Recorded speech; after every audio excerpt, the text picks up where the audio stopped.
It's done. Yes, Mr. Frodo. It's over now. You know the feeling when you grow up loving something so much, only for it to be destroyed by a company that is backed up by a multi-billionaire that's constantly funneling money into the darkest abyss? You know that feeling?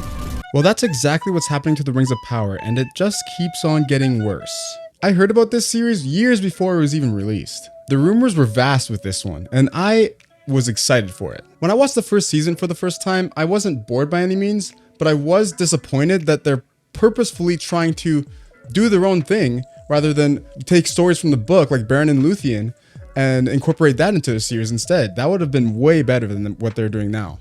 Actually, the reason why they aren't staying close to the source material is because they don't have the rights to the source material.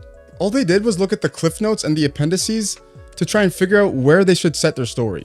I know that I've been ranting for a little bit too long, so let's just dive right into the lore flaws of Season 2, Episode 1. I promise you that I will earn your like and subscribe by the end of this video. After Morgoth was defeated during the War of Wrath, Sauron didn't just pick up where Morgoth left off, and the orcs didn't try to kill him either. Sauron adopted a fair form and actually repented of his evil deeds, in fear of the wrath of the Valar. Eowyn ordered Sauron to return to Valinor in order to receive the judgment of Manwë. Sauron wasn't willing to suffer such humiliation, and he instead fled and hid himself in Middle-earth. When Sauron was a servant to Morgoth, he looked a little more like this. But the show isn't exactly wrong for showing him with a different actor in his fair form, because that's quite possibly what he looked like for the first 500 years of the Second Age. However, no one really knows what he looked like before he became Annatar.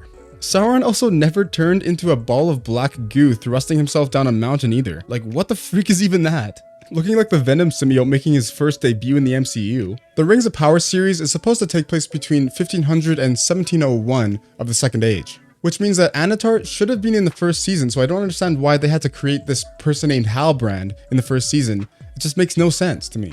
In 1200 of the Second Age is when Sauron became Annatar, the Lord of Gifts, an emissary from the Valar. He was never welcome in Lindon because Elrond and Gil-galad didn't trust him and refused to treat with him, although they did not perceive who he truly was. But everywhere else, Annatar was gladly received, especially in Eregion, where only Galadriel distrusted him. The Noldor and smiths there learned much from him in art and magic, as their thirst for knowledge was great. In the year 1500 of the Second Age, under the guidance of Annatar and the leadership of Celebrimbor, the Elven Smiths began the forging of the Rings of Power, which according to Annatar would help them preserve their powers over Middle-earth. The three rings for the elves did in fact have the ability to preserve their powers in Middle-earth, because the elves of Eregion created the rings to preserve their lands, attempting to make them as beautiful as Valinor. Thus, a primary power of the rings was to prevent and decelerate decay and change. The rings also increased the bearer's own natural powers, seemingly granting magic abilities.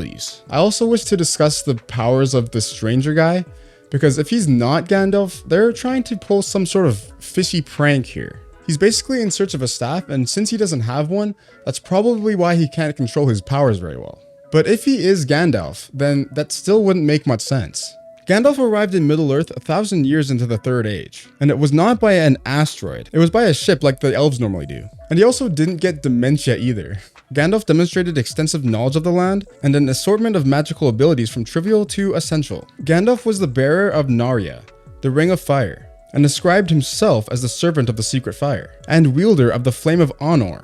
I am a servant of the secret fire, wielder of the Flame of Honor. The Flame of Honor is a mysterious element of power that Gandalf claimed to wield during his battle with Durin's Bane. The specific nature of this flame is obscure, because it isn't actually referenced directly anywhere else.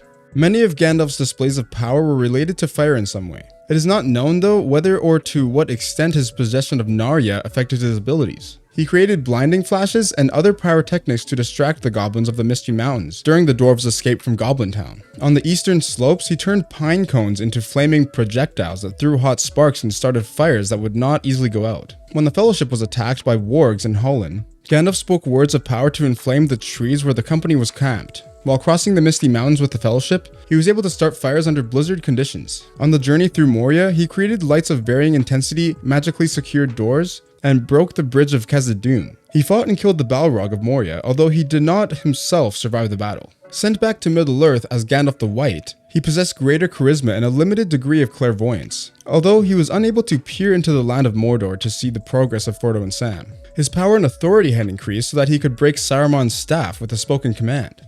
Your staff is broken.